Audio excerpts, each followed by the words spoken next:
Okay, now object. When the verb in the predicate is a transitive verb, it requires an object to complete its sense. So what is a transitive verb? Transitive verb क्या होता है? Transitive verb वो verb होता है जिसमें object भी होता है अटैच्ड, और जो इनट्रांजिटिव वर्ब्स होते हैं उनमें ऑब्जेक्ट अटैच्ड नहीं होता है. सो एग्जांपल के साथ हम देखते हैं.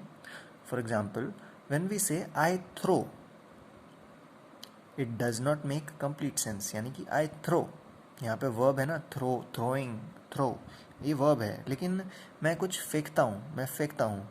क्या फेंकते हो, कंप्लीट सेंस नहीं बना ना, तुम बस फेंकते हो तो आधी बात पता चली.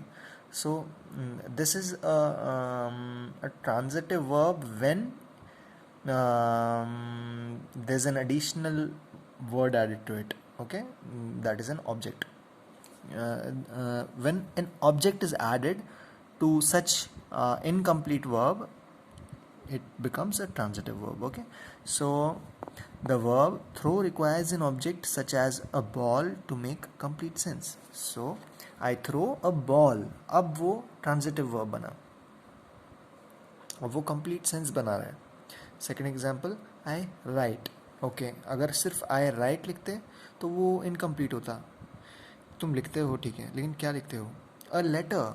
सो ये थोड़ा और ज़्यादा सेंस बनाया, बेटर सेंस बनाया. So this is a transitive verb. Transitive verb यानी कि जिस वर्ब के साथ ऑब्जेक्ट भी अटैच्ड हो, जिससे कंप्लीट सेंस बन पाए. Okay, now direct and indirect verb, indirect object. Direct and indirect object. The teacher gave sweets to the children. Teacher ने दिए, दिए यानी वर्ब हो गया, क्रिया, और क्या दिए, sweets to the children. So sweets, जो चीज़ें दी, वो डायरेक्ट ऑब्जेक्ट हो गया, और किसको दी, वो इनडायरेक्ट ऑब्जेक्ट हो गया. इनडायरेक्ट ऑब्जेक्ट रेफर करता है उस पर्सन के नाम को जिसको चीज़ दी जा रही है, और क्या चीज़ दी जा रही है वो डायरेक्ट ऑब्जेक्ट होता है. Okay, now here the verb give takes two objects, sweets and the children. So ये ट्रांजिटिव वर्ब है क्योंकि इसमें ऑब्जेक्ट्स भी हैं. अब इसमें दो ऑब्जेक्ट्स हैं, स्वीट्स भी है और द चिल्ड्रन भी. Okay, now the noun answering what after the verb is called the direct object of the verb, sweets. यानी कि the noun answering what after the verb is called the direct object.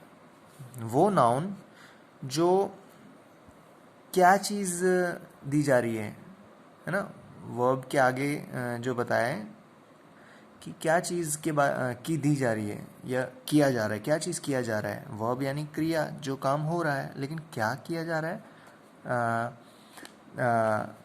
that we will come to know by direct object. Okay, and the noun naming the person of whom something is done, यानी कि वही same चीज़ जो मैंने आपको बताई. सो नाम, हाँ, अगर हम बताएं, रेफ़र करें उस चीज़ का, स्पेसिफिकली नाम नहीं तो यहाँ पे एक कॉमन शब्द आ गया, चिल्ड्रन, तो रेफ़र तो किया हमने फिर भी. सो ये इनडायरेक्ट ऑब्जेक्ट हो गया, और क्या किया उसके साथ, ये हमारा डायरेक्ट ऑब्जेक्ट हो गया.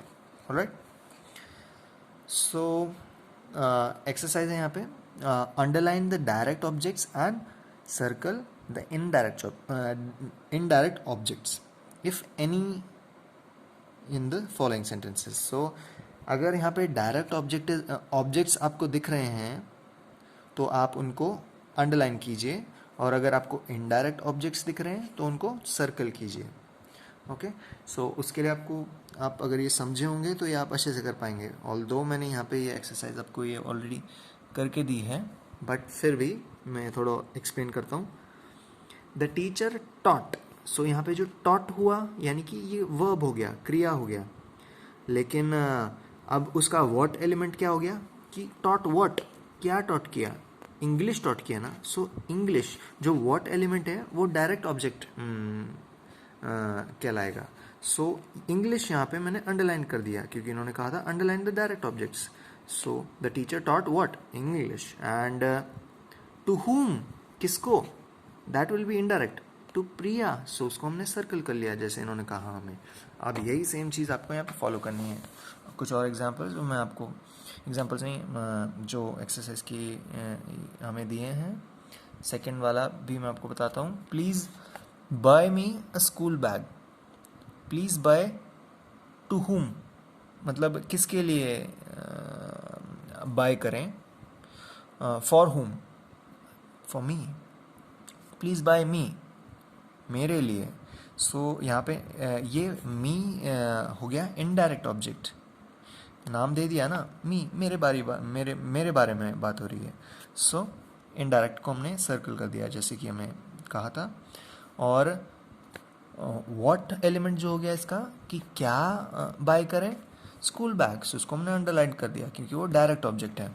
ऑलराइट, वैसे ही I have an Indian cow, I जो हो गया इसका वो हो गया इनडायरेक्ट ऑब्जेक्ट, और इंडियन काउ हो गया इसका डायरेक्ट ऑब्जेक्ट। आई होप आपको ये समझ में आने लगा होगा। एक बार फिर से, जिससे आप ये आगे की आगे के क्वेश्चंस, आगे की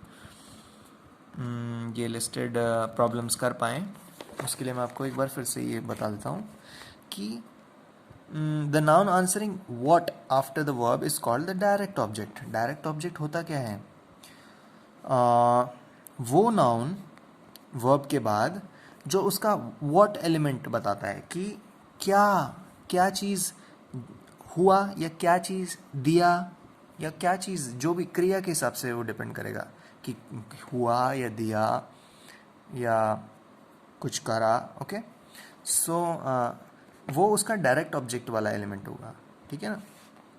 और किसको दिया, उसका स्पेसिफिक नाम या फिर उसका कोई कॉमन नाम अगर हम बोलें तो वो इनडायरेक्ट ऑब्जेक्ट होगा। ओके, सो नाम, यहाँ पे मैं मी बोल रहा हूँ, आई बोल रहा हूँ, तो ये नाम नहीं है लेकिन एक कॉमन वे है रेफर करने का ना। लेकिन दिया तो इसको ही है ना, मी यानी मुझे, आई यहाँ पे मेरी बात हो रही है। So these two are indirect.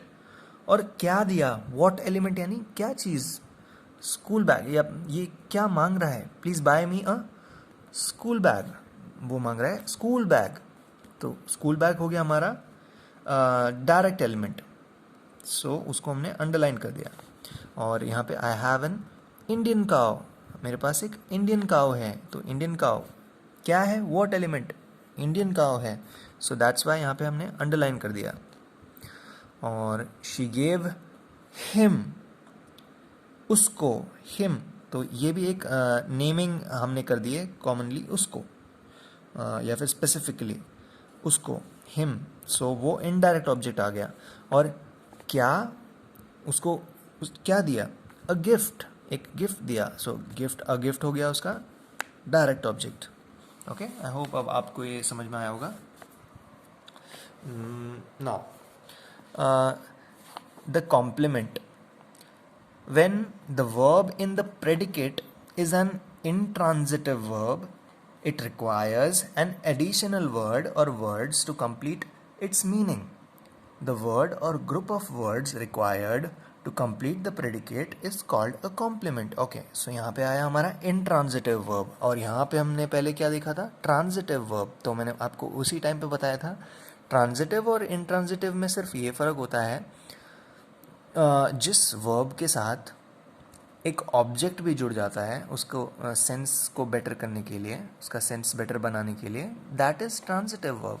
और वो वर्ब जिसके साथ कोई भी ऑब्जेक्ट नहीं जुड़ता है एक्स्ट्रा, तो उसका पूरा सेंस नहीं बन पाता है ना, so that is intransitive verb. Okay, so यही ये कह रहे हैं कि when the verb in the predicate is an intransitive verb, जब प्रेडिकेट में यानी कि सेंटेंस के दूसरे पार्ट में सब्जेक्ट जब हम बोल देते हैं तो सब्जेक्ट के बारे में कुछ जब विशेषता बता रहे होते हैं, तो उस बारे में, उस पार्ट में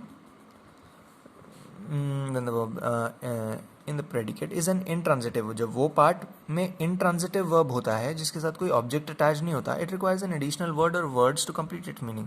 तो उसको एक एडिशनल वर्ड चाहिए होता है। जैसे ट्रांजिटिव के केस में तो हमें मिल गया था, ट्रांजिटिव के केस में हमें मिल गया था ऑब्जेक्ट, बट इस केस में अगर हम कोई एडिशनल वर्ड्स ऐड करेंगे तो हम उसको क्या कहेंगे, वो यहाँ पे लिखा है complement. So the word or group of words required to complete the predicate is called a complement. Alright, so examples: the players are in the playground. Players कहाँ पर हैं? Playground में. The students are, ये student क्या हैं? Intelligent. Okay, so ये एक तरह से complement करना हो गया. The players are in the playground. Playground में है, या फिर इंफॉर्मेशन कंप्लीट करना, making more sense. That's why added words हमने यूज़ किए. These students are what? These students are intelligent. Okay, so based on this we have the exercise. Now मैंने ये भी आपके लिए करके रखा है. Underline the complements if any in the following sentences. तो हमें इनमें से कॉम्प्लीमेंट्स आइडेंटिफाई करने हैं. सो यहाँ पे है the room is What? Cold. The room. The room तो एक नॉर्मल आधे सेंस वाली बात हुई. और is cold. Cold एक उसकी एक कॉम्प्लीमेंट हो गया कि ऐड करके हमने और थोड़ा सेंस उसका बना दिया. Penguins are eating what? Fish. She is reading what? A book. That colony what? Is well planned. This shopkeeper, it can be just this much, but no, हमने कॉम्प्लीमेंट किया is honest, so that will be compliment, तो उसको हमने underline कर लिया. the court's decision, court का decision was just. okay, your gloves are quite warm. your gloves, the court's decision, your gloves. Extra information जो add की was just, ऐसा था जजमेंट या decision. Your gloves are quite warm, तुम्हारे जो gloves हैं वो काफ़ी वार्म हैं. All men are mortal. All man बोल के भी बात ख़त्म हो सकती थी, नहीं, बट कॉम्प्लीमेंट्री वर्ड्स हमने ऐड किए सेंस बनाने के लिए ज़्यादा. और